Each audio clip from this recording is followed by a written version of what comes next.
Hello, everyone, and welcome to another episode of the Forge of Freedom podcast. I'm your host, Alex Uli, and this is episode 136 of the Forge of Freedom.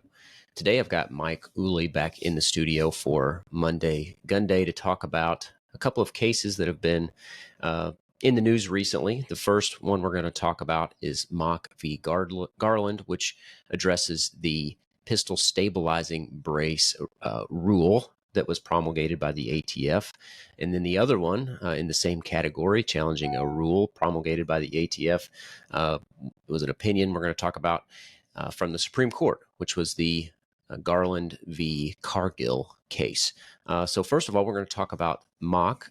And Mike, welcome back to the studio. Hey, Alex, good to be here. Yeah.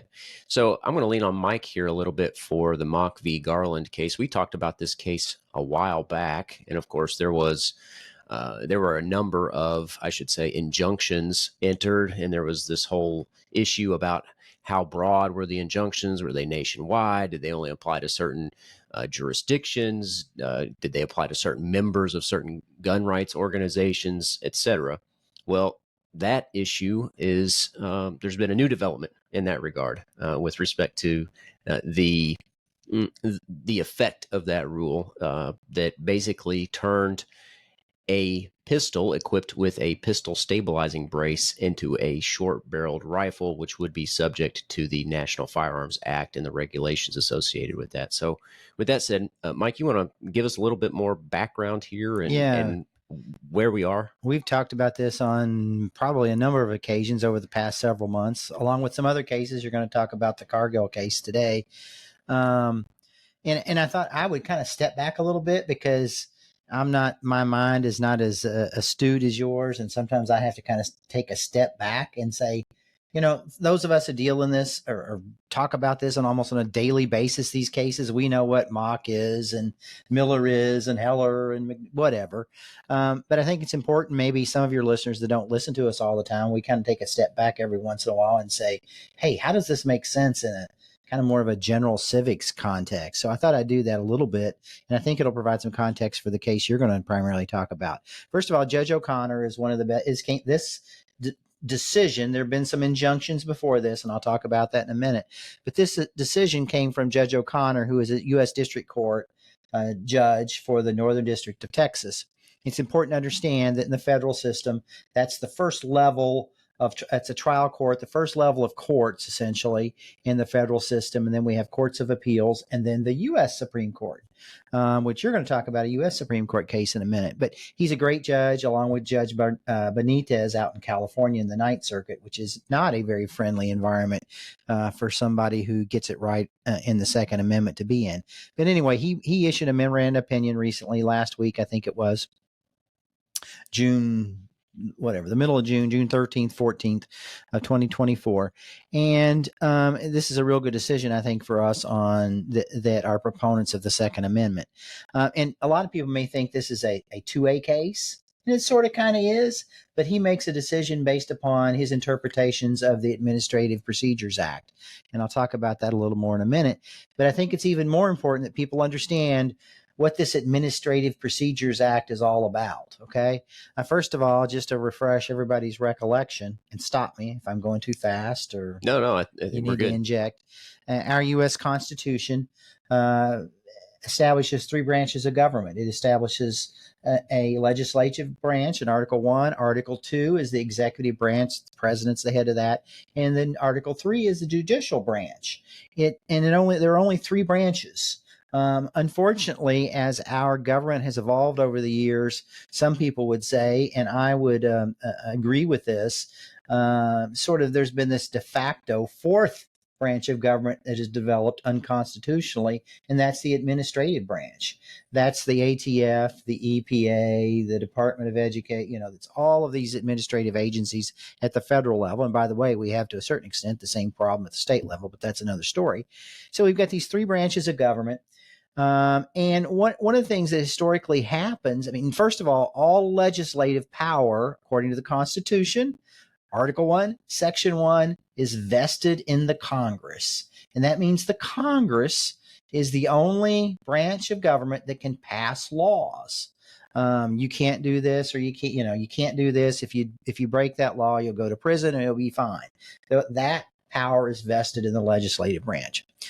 Well, and that's sort of what this case is about, whether the ATF whether the ATF got kind of outgrew its pants, so to speak here. So anyway, you've got the legislative branch. Now, sometimes it can pass a law based upon policy, maybe a general law, and it will delegate authority to administrative agencies, which are part of the executive branch, to carry out and basically execute those laws. Okay, so that's sort of the context that we have here. Yeah, and you said the ATF basically challenging the limits of its authority and whether or not they'd outgrown their pants, so to speak, right? And it's not just in one respect. I mean, you talked about the separation of powers, the legislative authority, executive, and the judiciary.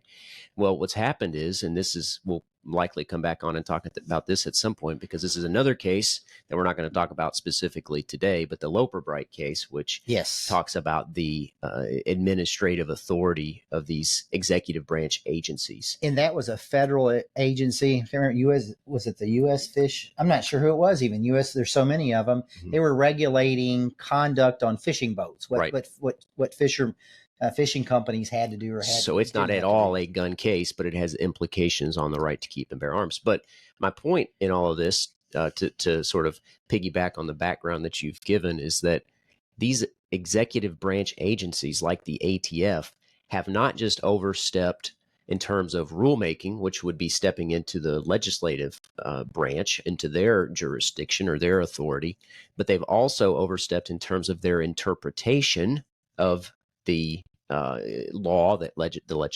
legislature makes, which is the judiciary's role, right? So they've overstepped in multiple arenas. Yeah, and the Congress they were concerned about this because in 1946, they passed the Administrative Procedures Act, mm-hmm. which says, hey, federal agencies like the ATF and others, here's the rules you've got to play by when you pass your rules. Congress tells through this Administrative Procedures Act, tells these agencies, hey, here's how you pass your rules and conduct business.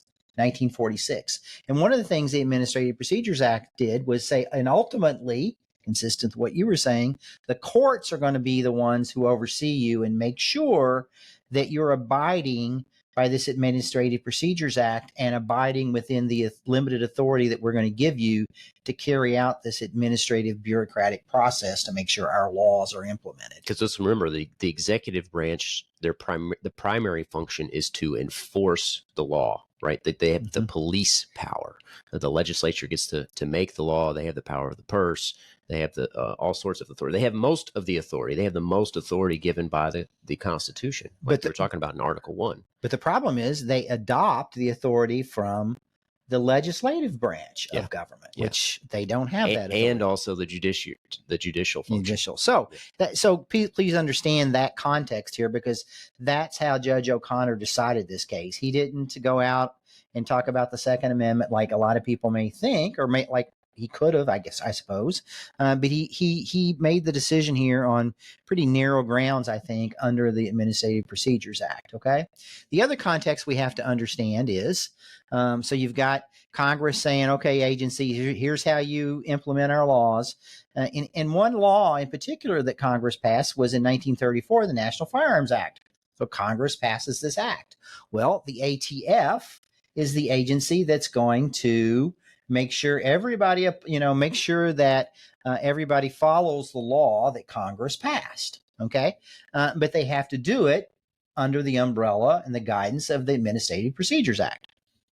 So the ATF, we know, well, first of all, the NFA was passed in 1934, mostly in response. You've had episodes on that before, mostly in response to gang activity and all the criminality that was going on associated with gangs during that time, arising out of Prohibition. Right. It's another whole story that we could go into. And I'll link to the episode I did just on the Second Amendment, just so folks can go back and listen to that history. Yeah. So the NFA is passed in 1934. One of the things amongst many that it does is it regulates and tries to essentially outlaw short-barreled rifles, which are rifles with barrel lengths of less than 16 inches or an overall length, I think, of 26 inches. So these regulated they're called short-barreled rifles. We call them that, and think of them as just barrels less than 16 inches. Those are regulated under the NFA. You've got to pay a tax of $200, and you have to go through this tedious process to register with the ATF in order to possess those. Okay, so those are short-barreled rifles. Well, in around 2012, and I think Army veteran, I can't remember his name, invented these things called stabilizing braces. Okay. And he developed these primarily because there were returning veterans military veterans coming back from the Middle East and around the world with disabilities, and he wanted to help them be able to fire or shoot firearms. And these stabilizing braces were used in a way instead of using just a traditional buttstock, they're made so that you can fire a firearm with one hand, and a Velcro strap or other mechanism wraps around the forearm, so you can fire, for instance, a firearm like an AR-15 classified as a pistol, one-handed. I'll go ahead and put up a picture here on the screen for those watching by video. So look at that. And one of the things, I think SB Tactical was one of the first companies that started to make these. They even went to the ATF around 2012 and said, hey, if we make these, is this still a pistol with a barrel length less than 16 inches? Is this still going to be classified as a pistol, or are we going to have a problem with NFA interpretation? Okay. The ATF said, no, it's okay. You're good to go. They're pistols. And it stayed that way until probably 2015 or so. And then there was some, talk from the ATF. There was some movement to maybe change the classification of these pistol braces in a way that would make these pistols overall classified as SBR, short-barreled rifles, and then subject to the NFA regulation. Well, the ATF sort of backed off that, and that went away. So, think we started in 2012. 2020 comes along, and who gets elected? Joe Biden.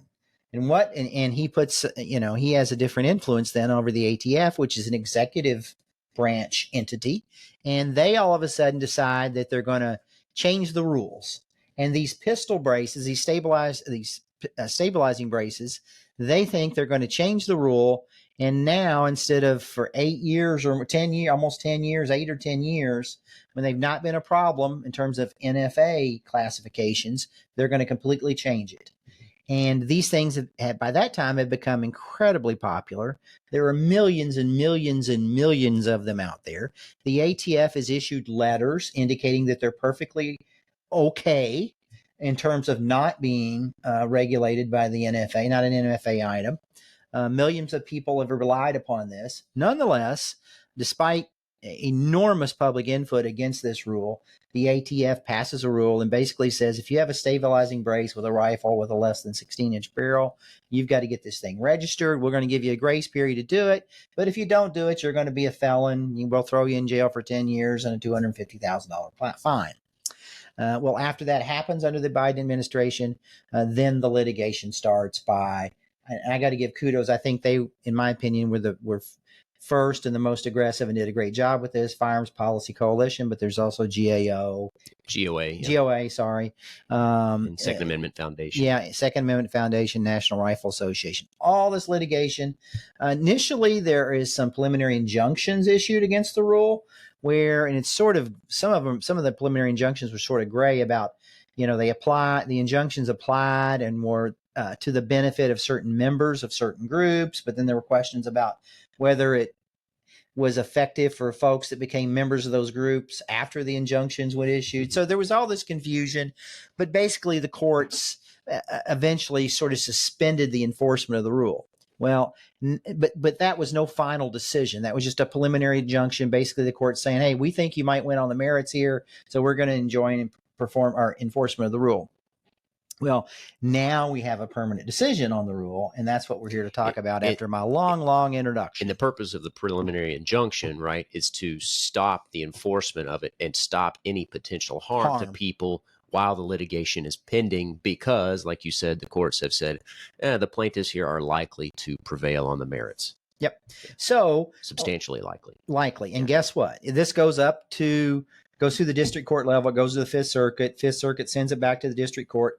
to make a to continue work on this. And Judge O'Connor, after the litigants filed to hear all the evidence and let all the briefing be done. Let all the briefing be done. Now, keep in mind there was no jury trial here. This decision was issued after motions for summary judgment were made. Motions are summary judgment for kind of a layperson definition. Basically, the judge makes a decision just based upon the law and the agreement of the parties as the facts. There doesn't have to be a jury and a fact finder.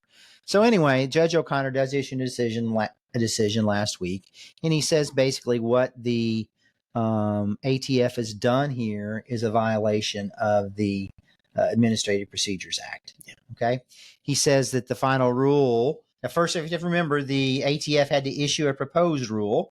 And then they have their certain timelines they accept comments from the public and industry groups and nonprofits. After that's over, they issue a final rule. Well, he said there was too much difference between the proposed rule and your final rule. So essentially, you didn't give you kind of surprised the public in terms of your final rule, and you really didn't give them. This was a bait and switch. Yeah, almost. You didn't really give people input with respect to what the final rule, because you told them the proposed rule, but then you passed another rule. Mm-hmm. So he criticized him for that. He also criticized him for being arbitrary and capricious. Very vague, and basically one of the things he criticized them for, the ATF, was, listen, this was okay for years and years and years. You issued written guidance that it was okay. People relied upon that, and millions of them were purchased. Now you want to make them all felons and change your mind in midstream without really any justification for why you were changing it midstream. Yeah, and I'll just play devil's advocate here. The ATF response to that, of course, was, well, we're not going to make them felons. We gave them this grace period where they could register their firearm equipped with a pistol stabilizing brace without having to pay the tax associated with the NFA. But that just ignores the whole reason that people were buying these, because they did not have to register them. Exactly. Okay? And so they detrimentally relied on the ATF's guidance for years, for a decade, practically, and to purchase these firearms so that they would not have to be registered, because there's a lot of value in not having to register your firearm. Yeah. So it was, everybody that owned one of these, millions, relied upon this guidance. And then this new final rule was going to get rid of it, which is what they wanted to do, was going to make, probably 99.9% of all the pistol braces out there were going to have to either be destroyed or registered, is what it amounted to. Yeah. So anyway, are the firearms affixed to the stabilizing brace? I wasn't a very good devil's advocate there. No. I was only devil's advocate for half a second. Because it was crazy. Yeah, exactly. But here's Judge O'Connor. I know you want to get to a case you're going to talk about, but he vacated the rule. And what that essentially amounts to is like, it's nullified. It doesn't exist. You were so far out of bounds, ATF. We're not even going to try to let you fix this. It's done. It's over. Now, could the ATF go back and start again? Yeah. Assuming, let's hope Joe Biden's not elected again and this ATF goes away. There's no way they can get a rule passed between now and the election. The other thing too is that this was, like you said, at the district court level in the Fifth Circuit, in Texas. I think it was the Northern District of Texas. And it was. So the ATF could appeal, right? The Department of Justice could appeal to the Fifth Circuit, where they would likely lose, given the composition of the Fifth Circuit.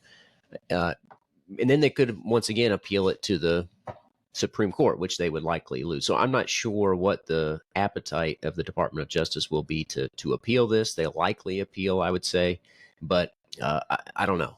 So anyway, my point is in saying this is that it's not final. It's right now, the rule's not enforceable, but against anybody, against anyone, no matter what groups you're a member of. Yeah, there's none of this vagary about which group, when you became a member of a group, any of that sort of business. I mean, it is dead, done at this moment. I don't know whether to appeal it or not. This certainly doesn't seem to me to be one. Sometimes they may be better off to let sleeping dogs lie and move on. Yeah, I don't know. Yeah, I'm sure they'll appeal though. Yeah, I would think so. At least to preserve the issue, to find out who the president's going to be, and maybe have some success further down the road. There's lots of things you can do in these cases to sort of prolong the process. So, and I'm not in a rush to get to the Cargill case. I think a lot of this background is super important, not only for the mock case, but also for the Cargill case, which we're going to get to here momentarily. But because we've said part of the problem here is this rogue ATF, unlike so many other federal agencies, are not acting consistently with the Constitution. Congress is allowing them to act inconsistent with the Constitution, and they're not even acting consistently within the Administrative Procedures Act that Congress passed. Yeah. And don't get us wrong, this is not just rogue executive branch agencies. There is lots of blame to go around here. The legislature for many years has derogated their duties and allowed executive branch agencies to basically make these sorts of rules unabated. And the judiciary has rubber stamped much of what the government has done. Well, we've got the Chevron deference. The legislature and the executive branch agencies. So imagine that. I mean, that's part of the criticism here, right? I mean, I'll just do an aside here for just a moment. Justice Scalia, I think, made an important point about, one of the things that makes the United States, the form of government here, unique is that there are structural protections, not just constitutional protections, right? So that was the whole point of having these separate branches, is that they would balance each other out and sort of restrain each other. But the inherent problem, of course, is that you're asking the government to restrain itself. And over time, the problem is we see that our rights die by 1,000 cuts. And that's exactly what we've seen happen. Thankfully, we're trying to win some of those back. And these organizations like Firearms Policy Coalition and GOA and SAF are making some headway in that regard, at least. Yeah, so I like to see a win here for the Second Amendment, but also just, putting an administrative agency in its place, cutting back that power. And one other thing before we get to the Cargill case, I'm just thinking out loud here. We didn't talk about this beforehand.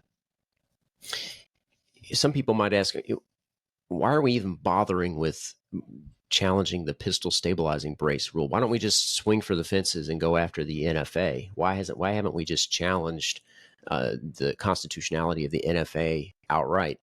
And I'll give my just brief thoughts here, and I'm interested to see what you think, Mike. I think part of this is testing the water about what the Supreme Court's appetite is for change, and I think this incremental change is more likely to have a substantial long-term effect than just trying to dismantle all firearms regulation up front. And so I think there's that sort of I'm sympathetic to dismantling the NFA and all federal gun control, but I think that there's some strategic sort of incrementalism going on here. Yeah, I hope that Justice Thomas, his clerks, Justice Gorsuch, his clerks, are thinking about the NFA when, of course, this wasn't a Supreme Court case, but I hope they're thinking about the NFA when they issue some of these opinions that they issue. Yeah, setting the foundation, the brick by brick foundation to ultimately get to the dismantling of laws like the NFA. At least I hope. Yep, we hope so. Because quite frankly, the NFA should be dismantled. Yeah, exactly.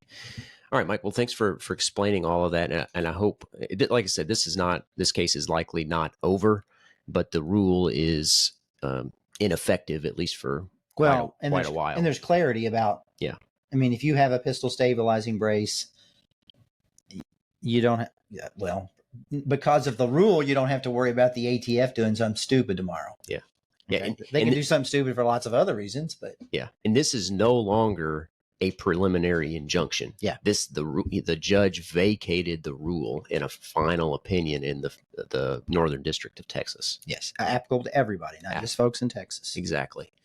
All right. So with that said, let's talk a little bit about a related case in some ways, the Cargill case, which was just decided by the Supreme Court. The Supreme Court in a 6-3 decision issued an opinion that said that the government's attempt to redefine a semi-automatic firearm as a machine gun when it's equipped with what's called a bump stock was inappropriate, that it was basically exceeded the what the legislature laid out in the text of the statute, and that it was the ATF's interpretation of it was not consistent with the statute. So here the judiciary is saying, yeah, ATF, you have the authority to enforce and interpret the law set out by Congress, but you didn't interpret it appropriately. So, yeah, we disagree with your interpretation. And rifles equipped with, or firearms equipped with bump stocks are not machine guns under federal statute. So to start with that being said, I want to just pull up the federal statute here. It's 26 USC 5845. And I'm going to share this on the screen. It's sort of ironic. We're talking about the Supreme Court addresses bump stocks. We have a district court addressing pistol stabilizing braces. The bump stocks, in my assessment, are basically useless in terms of practicality versus the pistol braces do have some usefulness. But yeah. No, I agree. But part of the reason that you mentioned Judge O'Connor and Judge Benitez. Judge O'Connor, of course, was in the Northern District of Texas, which is within the Fifth Circuit, which is a very gun-friendly circuit. The Ninth Circuit, where Judge Benitez is located, he's a district court judge there. These two circuits, the Ninth and the Fifth, have been the hotspots for firearm and right to keep and bear arms litigation because of those tendencies in those circuits, right? The Ninth Circuit, very anti-gun, very anti-liberty. The Fifth Circuit, very pro-gun, very pro-liberty, at least insofar as it comes to the right to keep and bear arms. So that's why the litigation has mostly been centered there. Of course, there are other cases. There are the assault weapons ban cases coming out of the Seventh Circuit. Hopefully the Supreme Court will accept one of those, and the assault weapons ban out of the Fourth Circuit. But primarily for those reasons, because of the disposition of the Fifth Circuit and the Ninth Circuit, that's where a lot of the litigation is centered. But I've put up here on the screen this definition of a machine gun under federal statute. And you'll notice here it says the term machine gun means any weapon which shoots, is designed to shoot, or can be readily restored to shoot automatically, and that was important in the court's decision, more than one shot without manual reloading by a single function of the trigger. Okay, and that was the question here, because rifles equipped with these bump stocks, semi-automatic rifles equipped with these bump stocks, still only fired one shot with a single function of the trigger. Okay, so the bump stock did not change in any way the way that the trigger functioned, or how many shots were fired with a single function of the trigger. So obviously, within the text of the statute, a bump stock would not transform a semi-automatic rifle into a machine gun. But nevertheless, unless you were Justice Sotomayor. Nevertheless, exactly.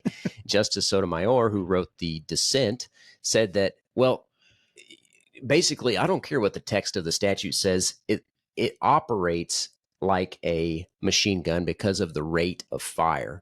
Basically, if it looks like a duck, if it quacks like a duck, if it walks like a duck, it's a duck. That was her legal analysis, essentially, in the, they called it ductualism, instead of originalism or textualism, or living constitutionalism. Her interpretation was ductualism. That's the phrase that I heard. So Justice Thomas wrote the opinion for the majority, and he just went through this very commonsensical analysis. Clearly, a bump stock does not transform the firearm into a machine gun because it does not change the nature of the trigger. And interestingly, I found let's see if I can find it here. I found a tweet on X, or a post, I should say. It's not a tweet anymore since it's not Twitter, from the Firearms Policy Coalition. And they were quoting this article from Giffords, which is a gun control advocacy group. And it says, as our team delved deeper into the opinion, we discovered that the majority opinion propped its argument up with information and drawings from the Firearms Policy Coalition, an extremist gun rights organization with alarming rhetoric. Well, I give to them every month. I'm going to give more now. firearms policy. No. Now that the Giffords said that. I don't have this particular post up, but the Firearms Policy Coalition took offense because the Giffords organization said they were one of the most extreme. Oh. And they said, we are the most. They said, F you, we are the most. Yeah, there you go. I like it. So anyway, but guess what? The opinion, the portion of the Firearms Policy Coalition brief, amicus brief, or not brief that Firearms Policy Coalition filed, just simply portrayed pictures of how the trigger worked. And so notice here, the Giffords group, they don't say that it was incorrect or that it was inaccurate. In fact, there's been nobody say that anything that the Firearms Policy Coalition included was inaccurate. As a matter of fact, they were very good diagrams, number one. And yeah. The problem is the Giffords are opposed to facts. Right. They didn't tell you that. Yeah. So what they're opposed to. So they can't dispute the facts. So what do? They attack the organization that was cited for those particular facts. Yeah. Right. An extremist gun rights organization with alarming rhetoric. So I'm going to pull up the portion of the opinion here that we're referring to. And yeah, you don't see this. I'm going to show you the facts that the extremist organization, or that the Supreme Court used from this extremist organization. You'll see here on your screen, this is page 8 of the opinion of the court. And it talks about, we begin with an overview of the relevant components. And it talks about how the trigger works, how it functions between the trigger and the disconnector and the hammer. And then you see additional diagrams about how it works with all cited, where they come from. The firing mechanism, all with sights, which I think, by the way, comes from a Gun Digest. Sweeney, I think, somewhere maybe. Patrick Sweeney, Gunsmithing the AR-15. And it's actually very good and gets down to the technical details. Yeah, it's very good. How the trigger functions. Because remember that the core of this case is about how does the trigger function and what constitutes a single function of the trigger. Okay. So this is the extremist, this is the facts put forth by the extremist gun rights organization. Mm-hmm. Okay. So anyway, the court, like I said, in a 6-3 decision, says that a bump stock does not convert a semi-automatic rifle into a machine gun. And remember, of course, this rule, much like the rule that we were talking about earlier with the pistol stabilizing braces, the ATF had said for a number of years and on at least 10 separate occasions that a firearm equipped with a bump stock was not a machine gun. And that magically changed in 2017 with the massacre in Las Vegas. And there was this push to do something, for Congress to do something. And in fact, Congress had drafted some legislation, and the opinion goes into this actually, that would turn any mechanism that was used to increase the rate of fire, okay, which would be incredibly broad and ambiguous, mm-hmm. Would turn a firearm into a machine gun. So in the meantime, the ATF reinterpreted and I've got to say, at the behest of President Trump, exactly, and the NRA, yeah, exactly right. And some will say, well, that was a strategic thing so that we didn't get something worse. We'll never know for sure in that regard. But nevertheless, the ATF, at the behest of Donald Trump at the time, reinterpreted the statute about what a machine gun was to say that if it was a semi-automatic rifle equipped with a bump stock, it was a machine gun. Okay. Now, I don't care about bump stocks. Most people who are serious about firearms don't care about bump stocks. They don't enhance the firearm in any way from a practical perspective. But that's not what it's about. This case, like you said, with respect to the mock case, is not really a Second Amendment case. It has implications for the Second Amendment and for the right to keep and bear arms, but it's primarily a case about ATF authority and ATF rulemaking. So here we have two cases, the mock case and then this Cargill case, that are saying, ATF, you've gotten too big for your britches. You've stepped out of the bounds of the APA, the Administrative Procedures Act, and your authority as an executive branch agency. Yep. So, absolutely. And I think if Congress wanted to pass a law, I'm not advocating it, but Congress wanted to pass a law about bump stocks, Congress is certainly free to do that under the Constitution, and then the courts could interpret whether whatever law they pass is consistent with the Second Amendment. Yeah. Well, and that's actually one important point I'd like to address. Alito in his dissent, and I should go to that actually. I want to talk about the dissent in a minute. I think it's more important. Not the dissent, the concurrence. I misspoke. Sotomayor did the dissent. I want to mention that in a minute myself. So Alito says he joins in the opinion because there's simply no other way to read the statutory language. But he also says, he talks about the horrible shooting spree in Las Vegas, and nobody's debating that either. But he says there's a simple and this is the concerning part for me in this, your comment there prompted me to go back to this. There is a simple remedy for the disparate treatment of bump stocks and machine guns. Congress can amend the law and perhaps would have done so already if ATF had stuck with its earlier interpretation. Now, that's true. The problem I've got with that is that Alito seems to be pseudo-endorsing a law that is an additional regulation or restriction on the right to keep and bear arms, which I don't think is consistent with the Second Amendment, which is consistent with the text, history, and tradition. These are things that are in common use. So he's not saying that he would uphold such a law, but he seems to be inviting that here. Which I don't know. And that maybe when I read that, I was like, well, he's given something to the other side. Doesn't necessarily mean that he would find that such a law. I mean, we don't even have the law in front of us. Right. It's hypothetical. Yeah. But it doesn't necessarily, if you're on my side, I looked at that and said, yeah, they can act, and we'll find out if it's appropriate action or not. Mm-hmm. If you're on the other side, you might look at that and say, hey, yeah, he's throwing us a bone here. So I don't know.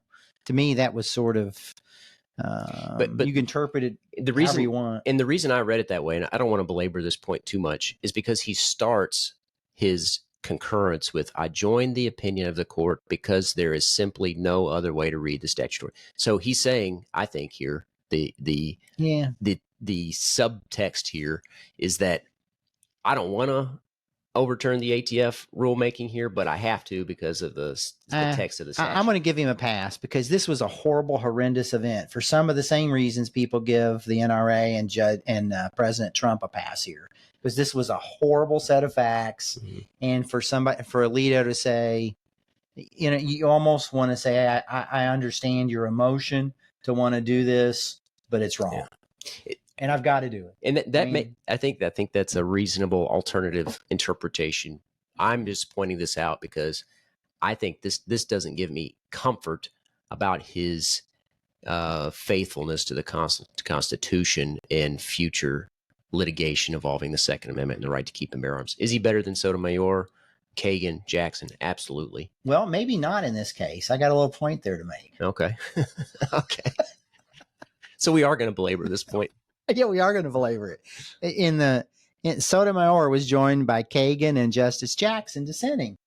One of the things that she says, and I got this from, actually, I saw this, I think, initially. What's his name? The Washington gun lawyer. William Kirk. Yeah, William Kirk.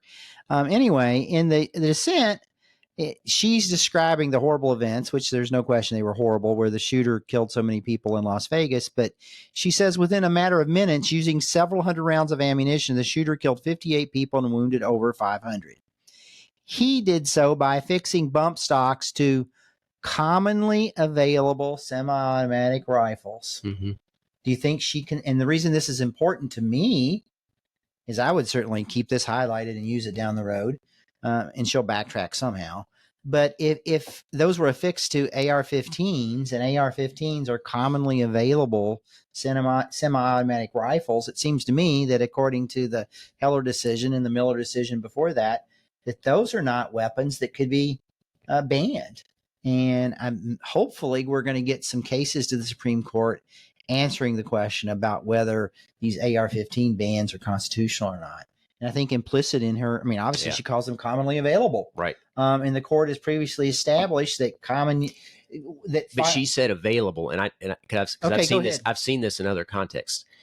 the gun control advocates want to say common use means they actually have to be used in self-defense. Well, I think they are used if they're in your safe. So her cop out here is commonly available, and I think that's going to be her way to try to squirm out of that language. But I agree that that's going to be difficult line to walk. I'm not sure why you would say voluntarily say commonly available in a dissent. Yeah.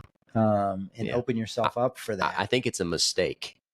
For sure. It's because factual, but it's a mistake. Yeah, because I think the case law so far says that if they're in common use and they're not unusual and dangerous, then they can't be banned. Yeah, exactly.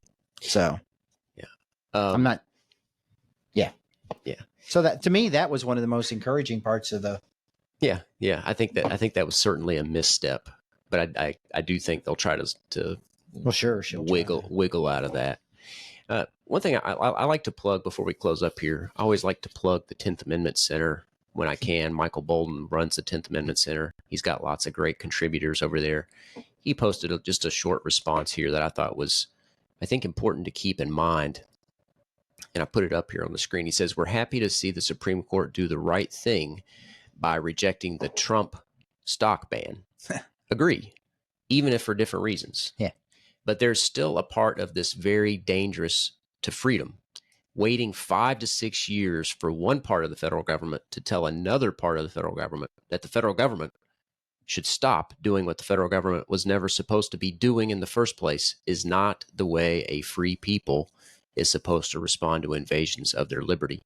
It's a population on its knees begging for scraps. Yeah. Thomas Jefferson put it like this: "Whensoever the general government assumes undelegated powers, its acts are unauthoritative, void, and of no force." And then finally here, the third tweet, James Iredell, one of the first Supreme Court justices, told us how to deal with usurpations of power. "The only resource against usurpation is the inherent right of the people to prevent its exercise." In other words, as long as people rely on the government to limit the government will eventually stop limiting itself. All right. So, big picture here, kind of stepping back like we did at the beginning. I think this is important context to keep in mind. We can't keep cheering for these small victories forever.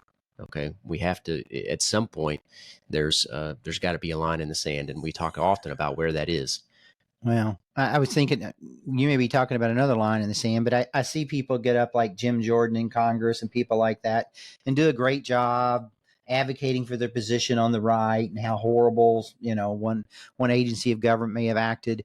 And then I think to myself, those people in Congress, the one thing they could do to stop this is the founders were brilliant. Congress can stop funding these administrative agencies. That they've got the power of the purse strings. Yeah. And do they ever exercise it? Very seldom. Never. And there's almost this quid pro quo between the various branches of government. You scratch my back, I'll scratch yours. So anyway, I hope this was a useful and informative episode for you folks listening in. If you enjoyed it, don't forget to like and subscribe to help us spread the message of freedom. And Mike has one other point before we close up. I just listened to this is changing gears big time, but I just listened to your interview. I've been behind a little bit with Ed Monk. When was it? Last week sometime. Yeah. Okay. But anyway, I thought it was an exceptional interview. I got to listen to Ed Monk for, I don't know, about 6 hours or so down in Dallas at the NRA thing, but I thought you guys did a great job of kind of summing up some of his positions and the data.